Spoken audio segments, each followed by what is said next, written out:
A well-established mind, a mind which is in a state of samyukti, is referred to as a kalpavriksha. If you organize your mind to a certain level of organization, it in turn organizes the whole system. Your body, your emotion, your energies, everything gets organized in that direction. Once all these four dimensions of you, your physical body, your mind, your emotion and the fundamental life energies are organized in one direction, once you're like this, anything that you wish happens without even lifting a little finger actually. It would help to assist it with activity, but even without doing any activity, you can still manifest what you want if you organize these four dimensions in one direction and keep it unwavering in that direction for a certain period of time. Right now the problem with your mind is, every moment it is changing its direction. It is like you want to travel somewhere and every 2 steps if you keep changing your direction, the question of you reaching the destination is very remote unless it happens by chance. So, organizing our minds and in turn organizing the whole system and these 4 basic dimensions of who you are right now in one direction, if you do this, you are a kalpavriksha yourself. Anything that you wish will happen. But right now, if you look at your lives, everything that you have wished for till now, if it happens, you have finished. Everything and everybody that you have desired for, if all of that lands up in your house today, could you live with that? So if you want to become empowered, it is also important that you become responsible as to what you ask for and what you don't. Right now the world's situation is just this, we are hugely empowered with technology. Today it doesn't take six billion people to destroy this planet. One man by pressing the wrong button can destroy the whole planet. When we are empowered like this, it's very important that our physical action, emotional action, mental action and energy actions are controlled and properly directed. If it is not so, we become destructive, self-destructive. Right now, that is our problem. The technology, which is supposed to make our life beautiful and easy, has become the source of all the problem that we are destroying the very basis of our life, which is the planet. So what should have been a boon, we are making a curse out of it. What has brought incredible levels of comfort and convenience to us in the last 100 years or so has also become a threat to our life simply because we are not conscious action, we are in a compulsive state of action. So organizing our minds fundamentally means moving from a compulsive state of activity to a conscious state of activity.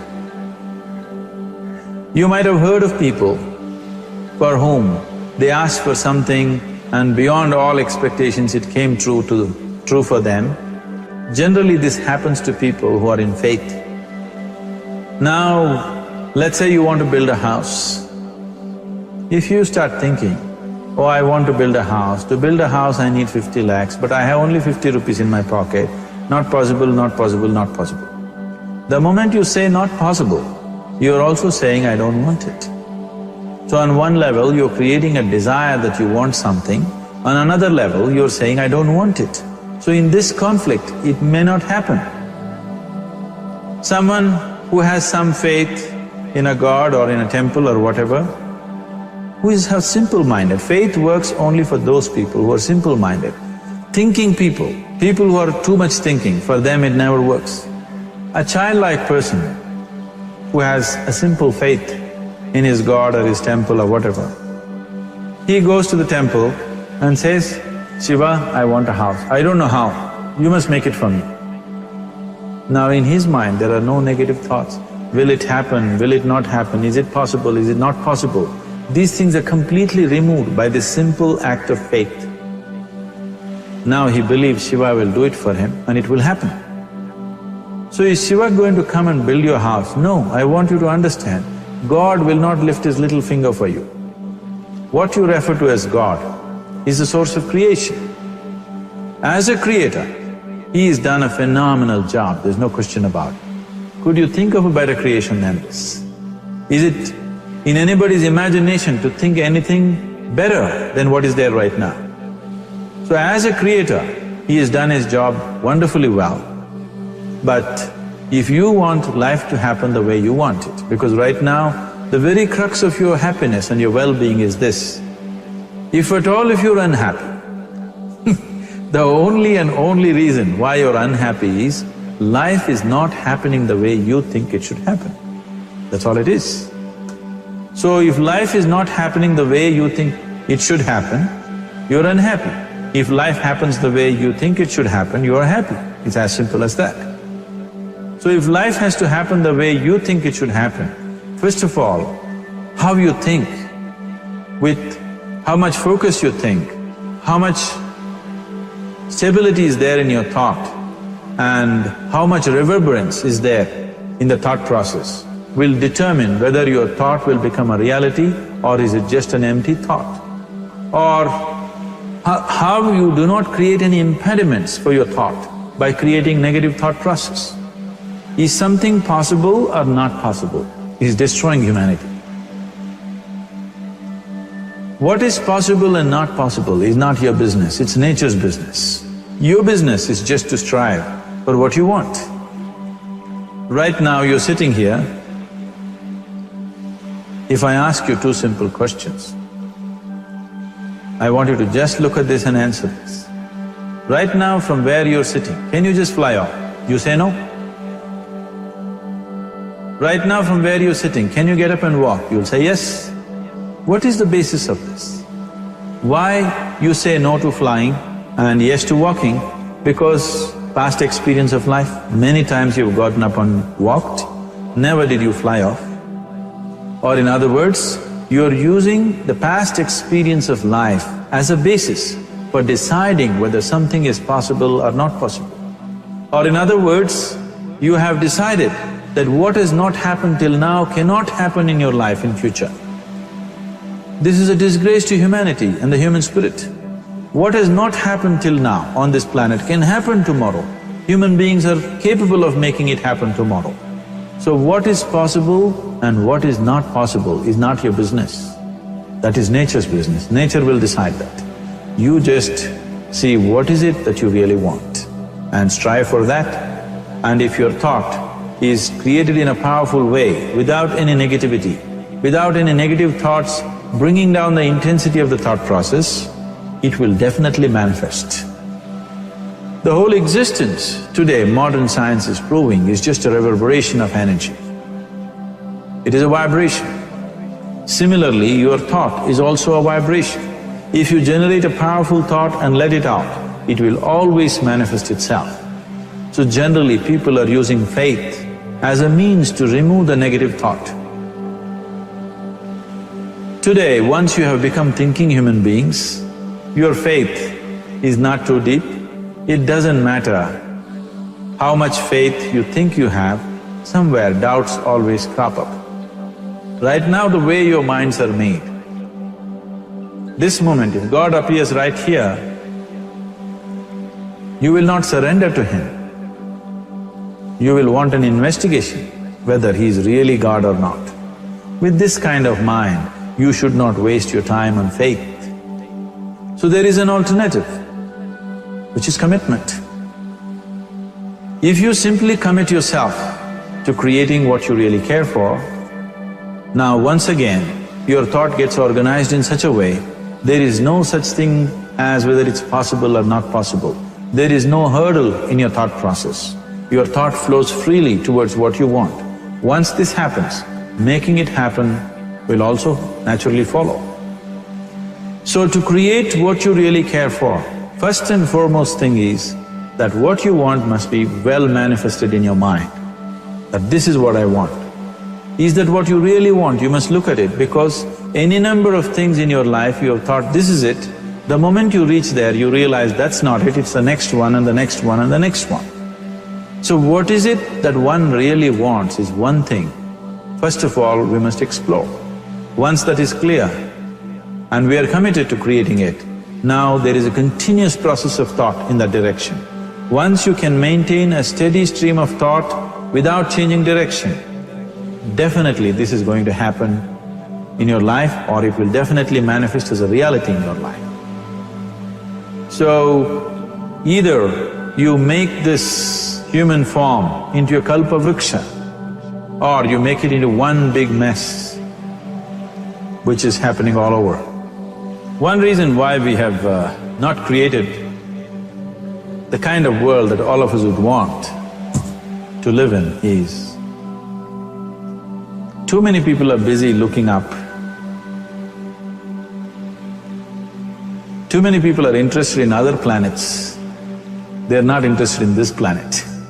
But every aspect of their life they're checking out with other planets. And further, too many people are in service of heaven, they're not on service of this earth. I think right now we need people who are in service of this earth, not heaven. I believe if heaven is closer to divine than where we are, if that is so, I believe they're a little more organized than us, they don't need help from us. This has been a major problem on the planet. Anything that is valuable for a human being, anything that is good, the highest aspects of human life have unfortunately been exported to heaven. For example, if you say love, people say God is loving. We do not know whether God is loving or not. Human beings are capable of love.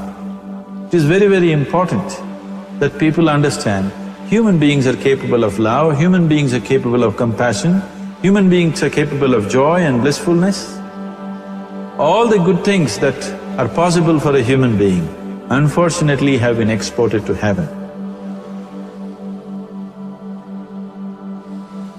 If we want to create the kind of world that we want to, we need to understand whatever you refer to as God, the idea of God has entered our mind only because we have seen creation around us. Because there is creation, we have assumed a creator. God is a great creator. What you refer to as God is the source of creation. That source of creation has not failed us, has done a fantastic job.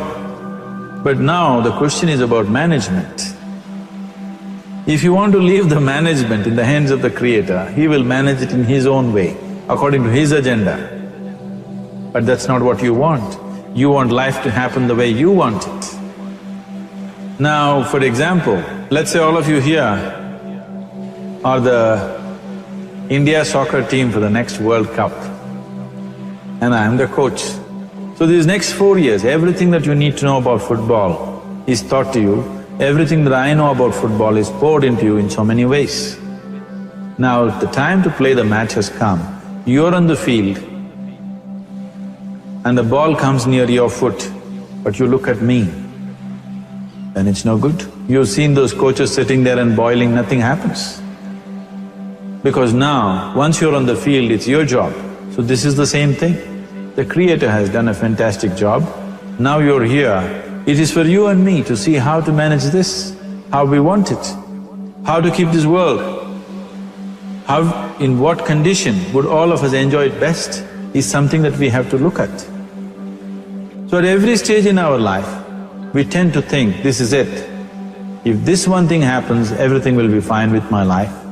You reach there and you realize that's not it, and you postpone it to something else and something else. This is going on.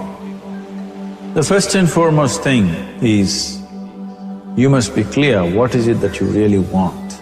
If you do not know what you want, the question of creating it doesn't arise.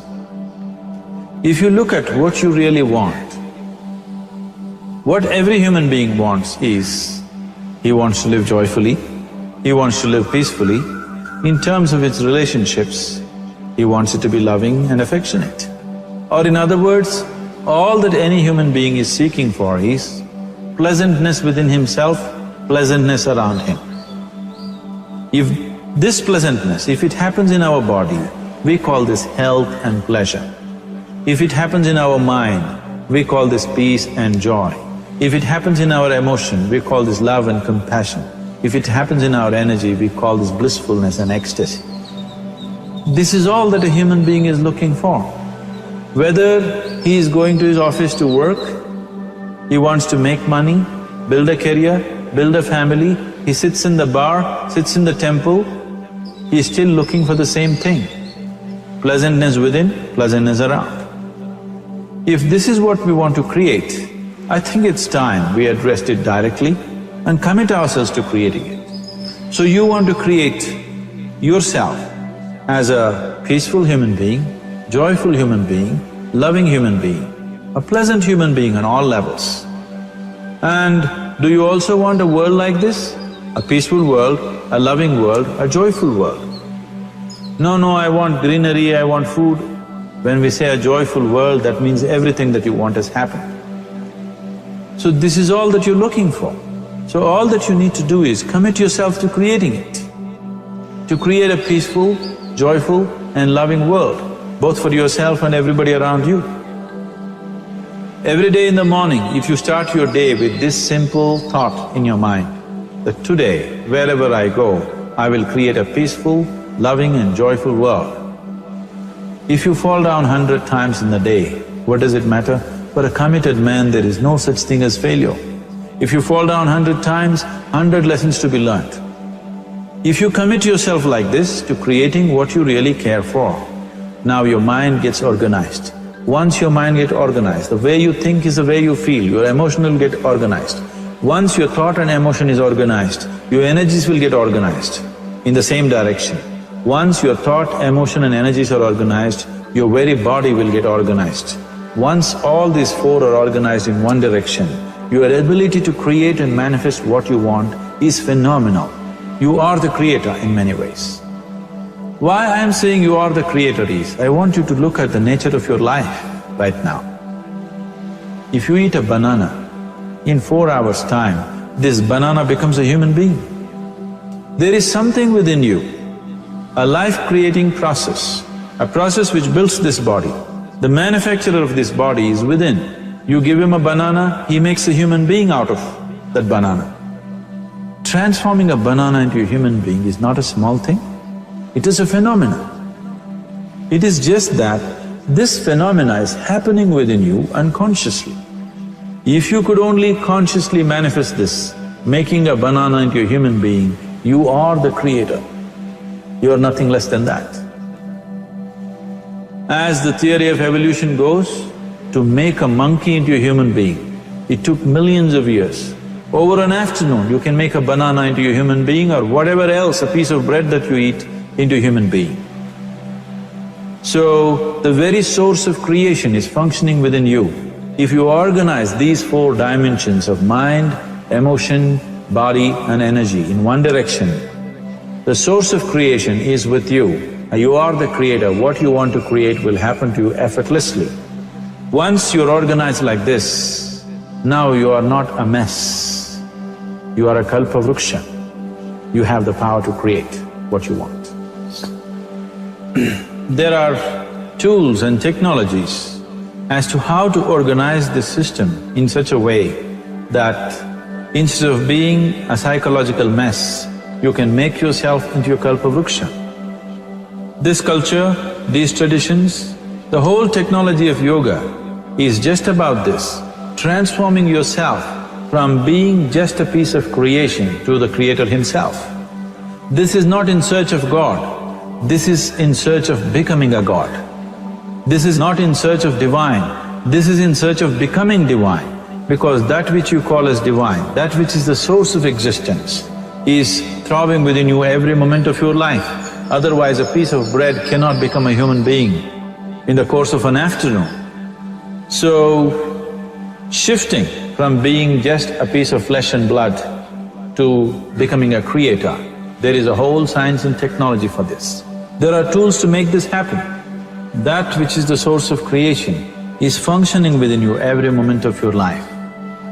It is just that, have you kept access to that dimension or not?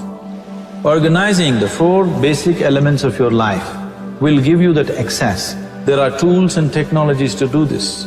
The whole science of yoga, the whole technology that we refer to as yoga is just about this, transforming yourself from being just a piece of creation to become a creator.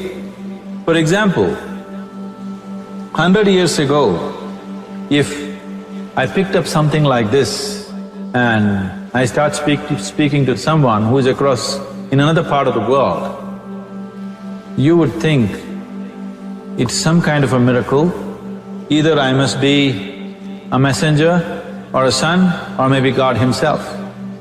But today, this is just another gadget that every one of us carry and use. Today sitting here without using this instrument, if I speak to someone in another part of the world, it is still a miracle for you.